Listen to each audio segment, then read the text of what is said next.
Good morning, everybody, and welcome to this week's podcast for Plan 20401 Environmental Policies and Designations. This week's we're going to be talking about green belts in the lecture. So this is just an introduction into some of the wider issues that affect green belt planning in the UK and internationally. Along with national parks, green belts are probably the most well known and maybe even the most controversial form of landscape policy and designation in the UK.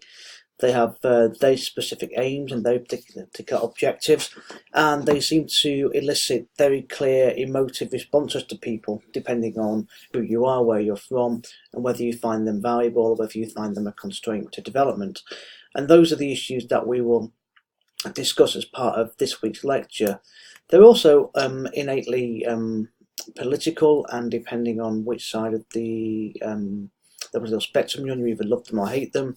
So many on the right, so in the Conservative Party, find them really, really good because they think that they are supportive of rural communities and the shires, whereas many people on the left feel they are a constraint to development.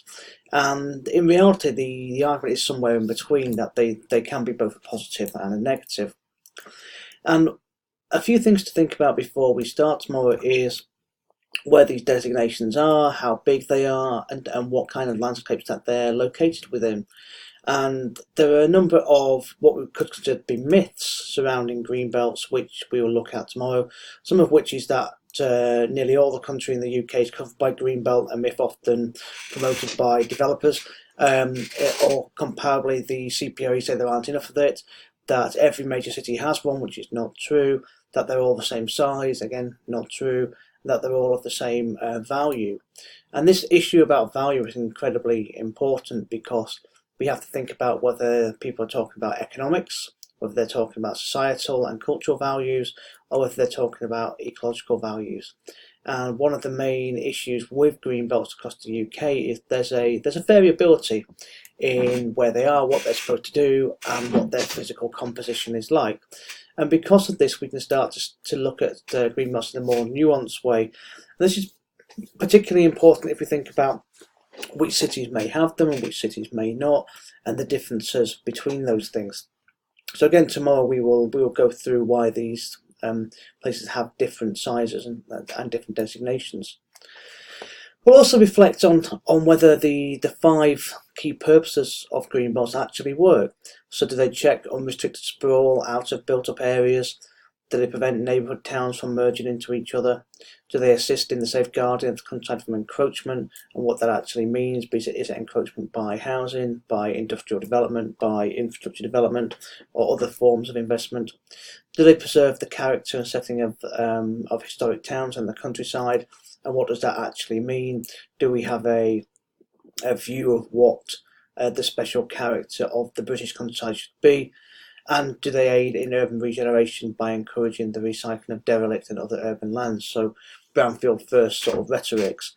And what we'll look at within these different ideas is that there's a very entrenched view of what green belts are supposed to be.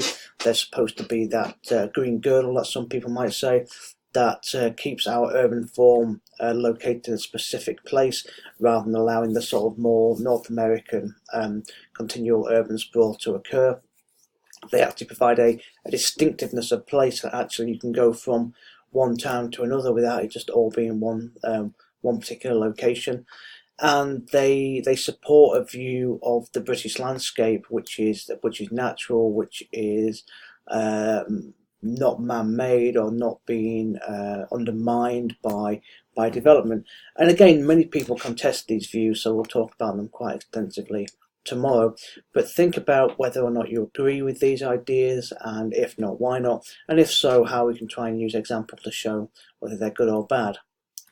And we'll use examples of quite extreme discussion tomorrow. So twist or stick, should we keep green belts, should we get rid of them? There are oppositional ideas which are again quite entrenched in the UK and elsewhere, so increasingly in Canada and Ontario, and to some extent in Hong Kong. And what they tend to do is see green belts as an ultra restrictive form of policy, which is perpetuating the housing crisis in the UK and stopping people having homes or stopping new development occurring.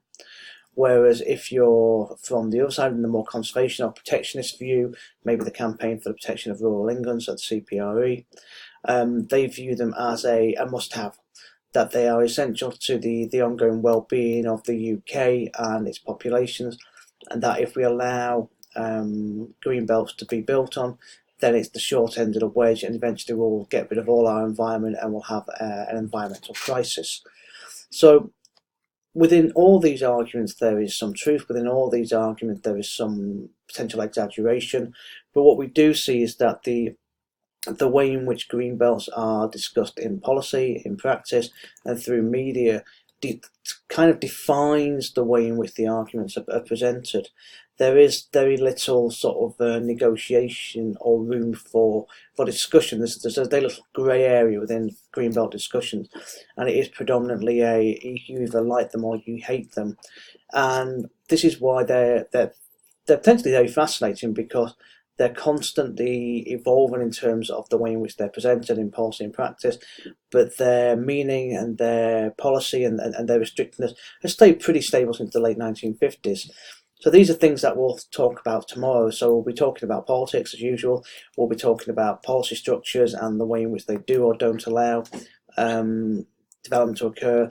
We'll be talking about potential for release and where that might happen, be it in the Tyne Valley, around Newcastle or in Merseyside, and whether or not a change of classification would actually be a positive, or whether it would just start an entire environmental catastrophe. So the PowerPoint is now up on Blackboard. There's some reading on there as well. And yeah, I'll see you all in the morning.